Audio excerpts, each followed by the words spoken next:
Hey guys, how are you?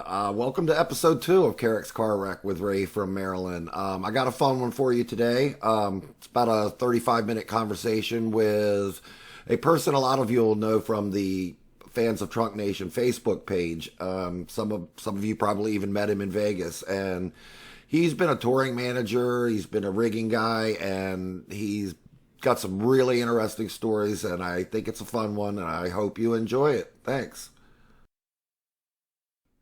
All right, now my second guest for the second episode of Carrick's Car Wreck is someone I met on the fan page, the Facebook fan page, the Fans of Trunk Nation.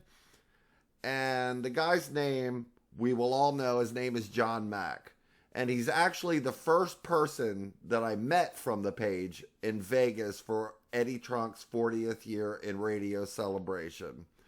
This guy has been a touring manager, a rigging guy, a lighting guy in the industry for years. And I know he has incredible stories because he and I have shared a few stories, and he's told me many of the things that he's been involved with. And without further ado, I bring you John Mack. John, how are you, man? I'm doing great. How's everybody doing? You good out there? Hey, I'm good here. Hopefully the rest of the group's doing well. I'm happy to be here. Oh, man, I thank you for your time, brother, and thank you for doing this. So tell me a little bit about how you got into this, the rock, the business side of it. And the working side of it, knew that, I got to say, going back just a little bit about you, I knew that when we were all posting on the Facebook group for Fans of Eddie Trunk, you kind of know when you see people post on the page, you kind of know who your kindred spirits are. Mm-hmm. You know who you're going to gel with, and you're definitely that person. It was an honor to meet you and everybody that we met at the 40th anniversary of Eddie Trunk's, career in Las Vegas. That was a super fun night. I would love to tell you a quick story about that. I was one of the lucky few who got tickets in the nosebleed seats, not on the floor, but the original set, and I bought 2. And I thought, I really like this group. And I thought, Gene, the administrator for the group. Oh, Gene, yeah. Gene's awesome. And hopefully Gene's, much love, Gene, right now, man. Hope you're doing well. Yes, and I thought, at the time, he does and did such a good job managing the children on the page, if you will. Yeah. I respect that a lot. And I thought, I'm going to give Gene my ticket. I'm going to buy 2, and I'm going to give him one. Just say, hey, man, thanks for being cool. All you got to do is get to Vegas and do it. And so I bought him a ticket, and I did the Facebook thing with him and his wife, and basically said, I really can't make it from New York. I'm in New York. I can't make it. I'm like, oh, man, well, that's okay. I'm not sure what's going on, but I just wanted you to know that I was going to give you a ticket. And my wife, 25 years, the closest she gets to music would be Michael Bublé, if you will. She's definitely not in our spectrum. And so I told my wife, I said, I'm going to go to Vegas in December. I'm going to see this show. And I know you hate music, but maybe you'd want to go, maybe go shopping or something.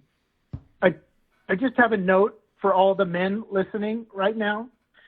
Never offer your wife an all-expenses-paid trip to Vegas second. Don't ever invite a stranger that you don't know, no matter how cool you think it is. And if they decide to say no, you give your wife a second opportunity to go and the other person doesn't go. That did not work out well for me. Lesson learned.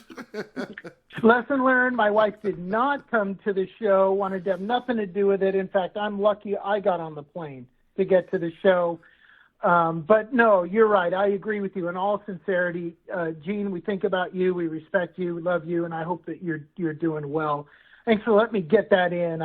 I am a fan of people who work for the cause, people who love what they do, and Gene is one of those people. Thank you. Yeah, Gene's awesome, man. I love the guy. He and I have had a couple of conversations over the phone, and just a good dude, man. Good dude. He was in a band back in the day, you know, and yeah, just a great dude. And I know he's going through a little something right now that he's dealt with for a good portion of his life, but he's just such a good guy to know he's gonna, you know, be stronger than ever when he comes, you know, back to the group. Nope, he is. He is, and yeah, much love to Gene. So it was pretty cool to hear you talk to Scorpions last week, and I gotta tell you, you mentioned about the Monsters of Rock. Oh yeah, tour and from the summer of '88. Yeah. Yep, I went also to the Seattle show, and for 40 years that was my best show ever. Until we went to Eddie's show. Was that a great concert or what? It was. For those who didn't see the show, it was Kingdom Come opening, which I was a huge fan of. And then you had Metallica, Dokken, and Scorpions, and Van Halen. It was just the greatest show ever. The fact that you could get those 5 bands at the height of their popularity, and to get them all on one set, I still have the T-shirt from it in a box and stored somewhere, and that was great. It's another reason why we're kindred spirits. We were both at that same show the same year. Yeah, exactly. And when I called Eddie about that, that was really cool that I got to talk to Rudy and Matthias and bring that up, because it is such a, and I agree with you. December 11th, man, of last year was one of the, not only was the concert great, but just, you know, meeting everyone that was like-minded, and, you know, we're there for Eddie, and we're also there for this music, and so we're all on the same page. So you're not really going to meet many people that are like, man, what the hell you doing here? You know, that kind of thing. We're all there for that, and it was so cool to just vibe with everyone. It was just, it's one of my favorite things I've ever been to. Now, you know, you and I have both been to a lot of, you know, great events and concerts, but that's the one that sticks with me the most, because it meant more. And, you know, it was so cool. And you were the first one I met there. Yep, because I went there at noon to get some tacos, and I just thought, you know, I wonder if anyone's going to sound check, you know, and of course we were both there around noon Central or Pacific time, and people already started to show up. Yeah, it was a great day, great trip. I know we want to cover some other stuff, but that was an awesome day, and it's great to talk to somebody like yourself who, you and I both grew up in rock. I was born and raised in Seattle. You're, of course, an East Coast guy, but yeah, our roots run deep. Yeah, absolutely, man. Man, it was, like I said, yeah, kindred spirits, exactly what it is. Now let's get into some questions, John. You know, I want it to be sort of just a general conversation, which obviously it is. What was the first concert you ever went to? Just curious.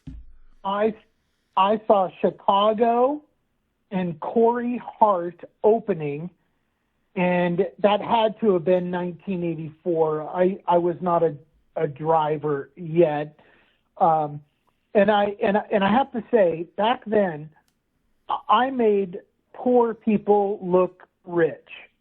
My family was so poor. I mean, I had literally nothing, and a kid that I went to school with invited me to the show. They had a ticket, and he wanted me to come. And I remember getting to the Seattle Center Coliseum in my old dingy pants and my worn-out T-shirt, and everybody going in was nicely dressed because it was Chicago, and it was, you know, it was a mid-upscale audience. And I thought, man, I have made it. I'm with the rich people. It was great. And then I get to the gate to go into the show. I remember real quick, if I can interrupt real briefly. I remember you telling me something about this concert now that I'm thinking about it. Didn't you end up in some video of Corey's at one point? Yeah, so when we got to the Coliseum and we went in, the people at the gate, when you go in, they handed everybody sunglasses. And they looked at you and they said, if you put these on when we tell you, you're going to be on television. And I'm like 14. I got a television at home with 2 channels on it. I'm like, oh, yeah, not only am I with the rich people, I'm going to be on TV. And then the opening act comes out, Corey Hart, and he is filming a live video. He'd already, for the song Sunglasses at Night, his one hit wonder. Right. He had already done a concept video, but he was re-releasing a live video. And they did shots of the crowd, everybody with their sunglasses on. And I was one of the 30,000 people that wore sunglasses on the opening act. He did the song like 3 times in a row so they could get enough footage. It got kind of old at the end. But I still got to come home from my first concert ever telling everybody that I was on television. And then, of course, at one point, we were the people that sat in front of the television at our friend's house who had MTV, and we taped the VHS till we found the video, and then we watched it 50 times to see if we could see ourselves. Of course, we have no idea what city was even in the video, but it was, that one thing I always talked about as a kid, that I was in the Corey Hart video with sunglasses on. Now, watching the video, can you actually find yourself in it, or is it just, you're in that crowd? It's just like the Aerosmith shows or like the Dead Daisies videos, where they do crowd shots from 20 I know cities. that. I know and what they you're show each city. There's no way you're going to find me in there. Well, but, that's what I was wondering. I'm like, yeah. I didn't know if you had that one moment. I didn't know if you had that there I am moment. Okay, so at 14, I had it, yes, but it really wasn't me. But right. I didn't tell everybody I saw myself. But I really didn't. Didn't. You told me something one time, or shared with me something about some issue with Don Dokken, or you had a thing with him. That's on the record, right? Oh yeah. So after I went to this show, and I realized, how great concerts were, when I got my driver's license, I started going to all the shows at Seattle Center, at the Tacoma Dome, and, went and saw Dokken. And after Dokken broke up, after the Monsters of Rock tour, Don Dokken went out as Dokken. Yeah, he did that up. I think he did just him. Yeah, of course. He did that. Yeah. I think he did a solo album called something like Up From the Ashes. And I saw that. Yeah. I saw him do that at Hammerjacks in Baltimore. So he was on one of the big shows in Seattle. And, of course, I'm thinking I'm going to see George Lynch and Jeff Pilson and, the whole bit. Well, it sounds like you didn't do your homework. No, but, at what I was like 19 years old, I had no clue that bands would ever break up. I didn't know. Oh, wow. So a naive this young band John. comes out. Yeah. So this band comes out, and I have no idea who it is, and the order of the bands has been changed. I forget who we were supposed to see, but this band came out. We didn't know who they were. And they're doing this intro to this song, but no singer comes out. And they go like 2 minutes with this same A, E, F chord over and over again. Right. And we're all standing there, we're like, what the hell's going on? And so we walked over to the side of the stage, and Don Dokken is screaming at somebody so loud you could hear him over the music, refusing to go on stage because he was upset with either the lineup changing or the money or something, but he was going crazy to this guy. And he finally goes out and he does the song, but he's mean to the crowd, and he was not nice to the guys on the stage, and he did the bare minimum set, and he never said like, hey, thanks for coming out, and he was just pissed the whole time. Oh, wow. And I'd never seen somebody go on stage before that, like, wasn't, like, cool and happy to be there. And, you know, thanks for coming, Seattle. He didn't do it. Yeah, And I'm like, the only time I met Don Dokken was on that tour. And like I just told you, I saw him after his solo album first came out at Hammerjacks in Baltimore, Maryland. And I had a beer with him at the bar. We're just hanging out there, and he signed the back of my ticket stub, but he still didn't seem like overly friendly, but he wasn't rude.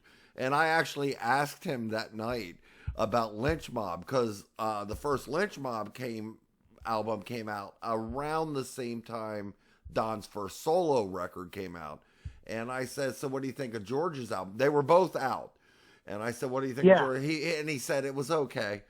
I said, what do you think of your own new album? And he said, it's okay. It's not quite Dokken.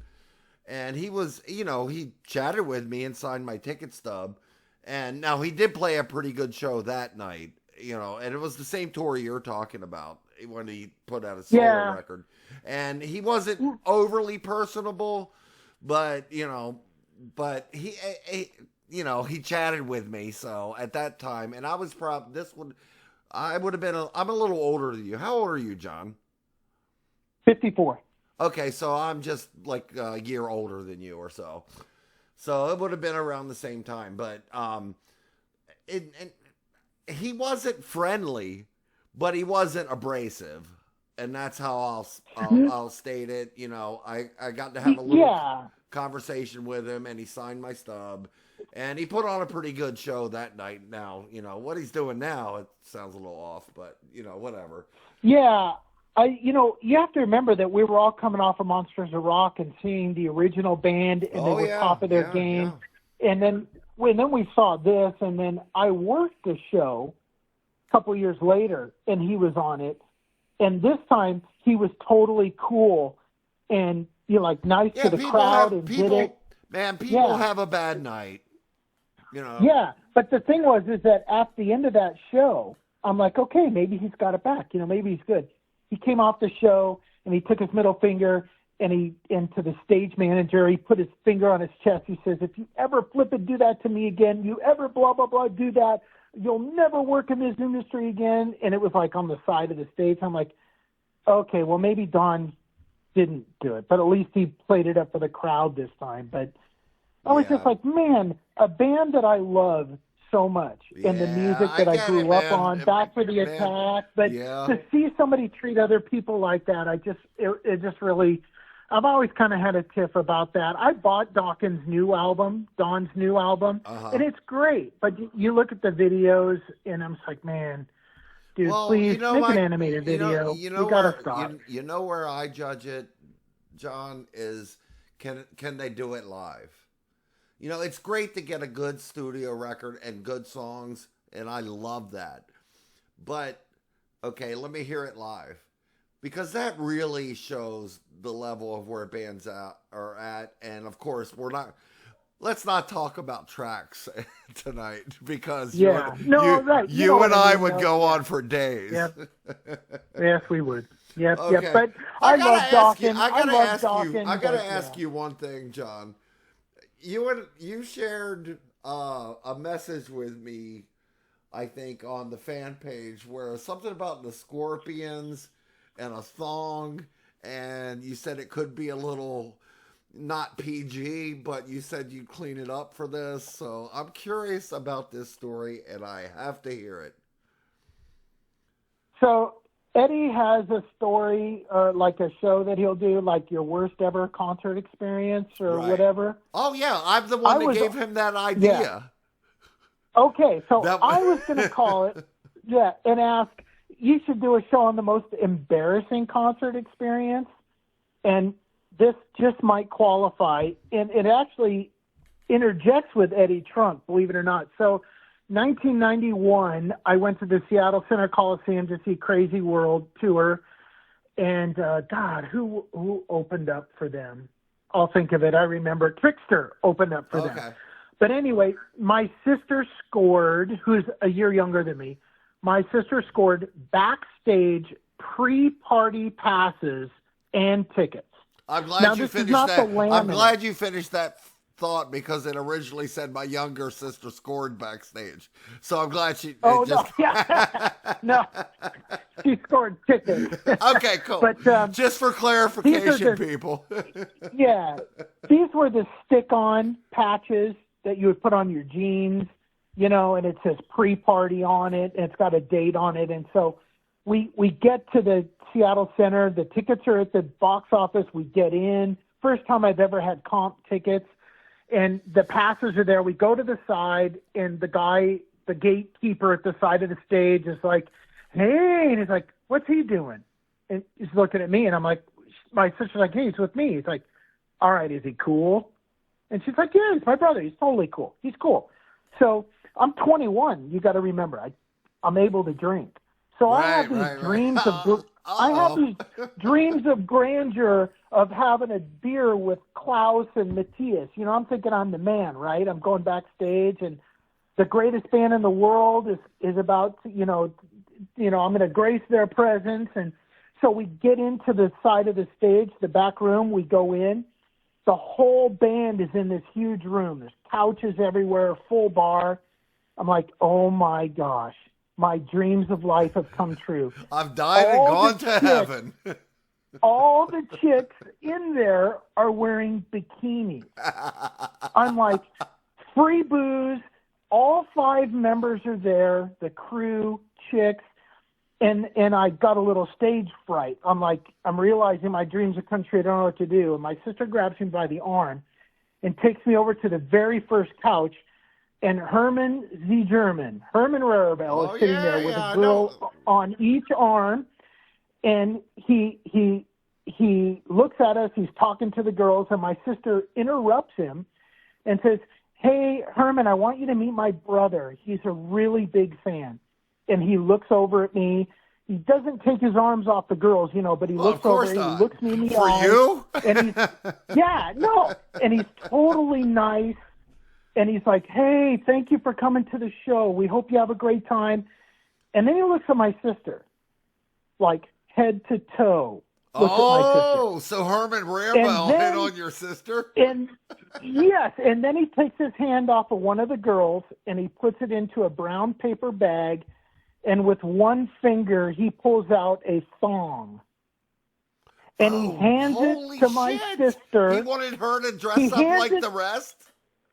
And he asks my sister if she would put it on. Oh, and, wow. And it was in that second that this went from the greatest experience of my life to being caught up in a Me Too movement. The most awkward movement of my life. Yeah. And he looks at me and says, you don't mind, do you? And he winks. And I'm like, oh my God, I don't know what to do. And so, you know what my sister does? Go ahead. She looks back at him and she says, oh, yes, please.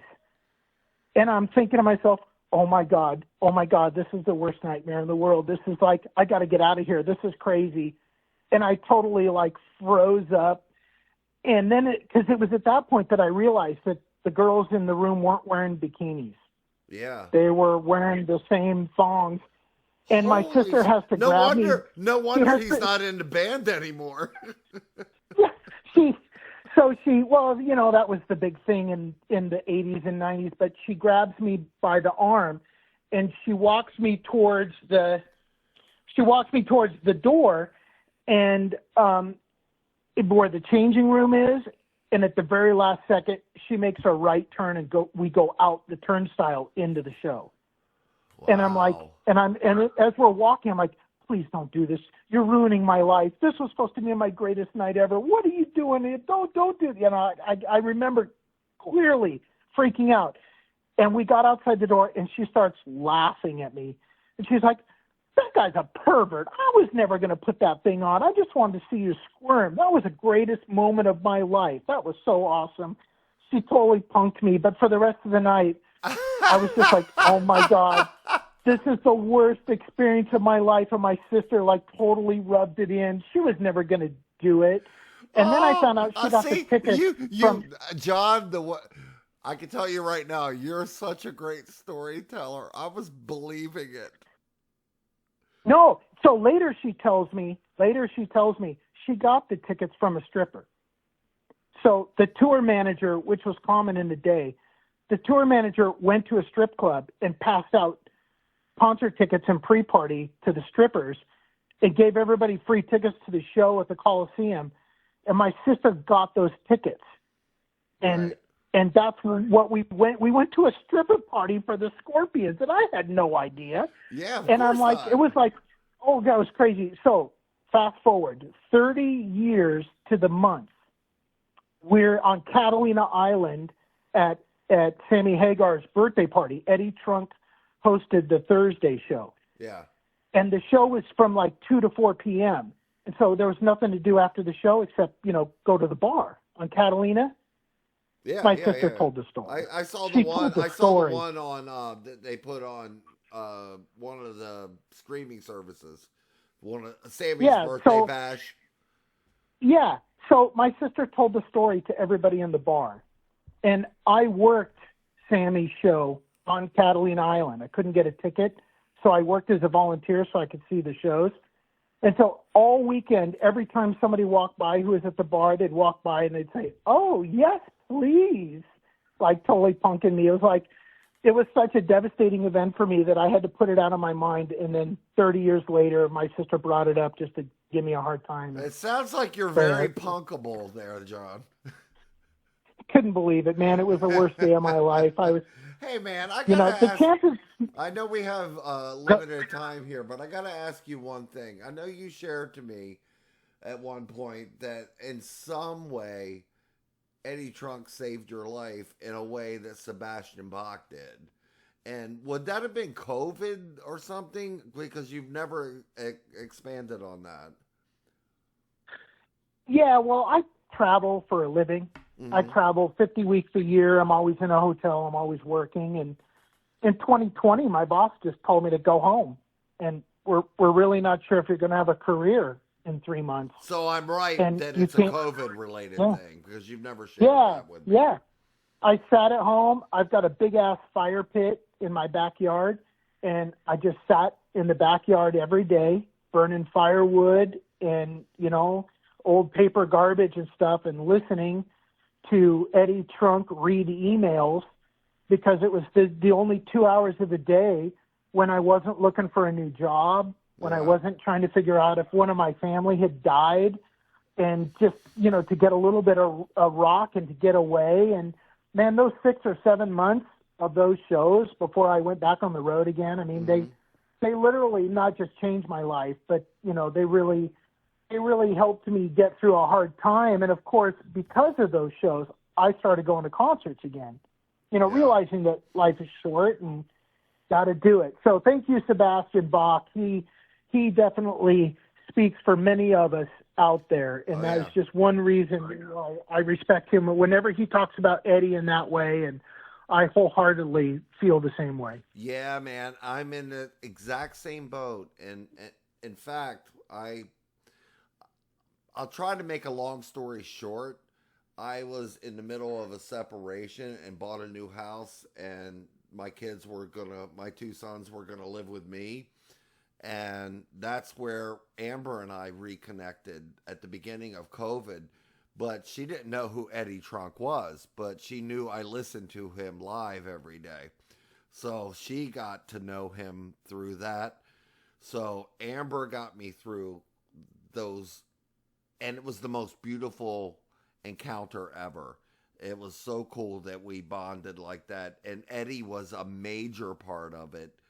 Because in the afternoon, she's like, she couldn't even figure out, what are you listening to? It's like, oh, this is Eddie Trunk. He talks like I talk about rock music.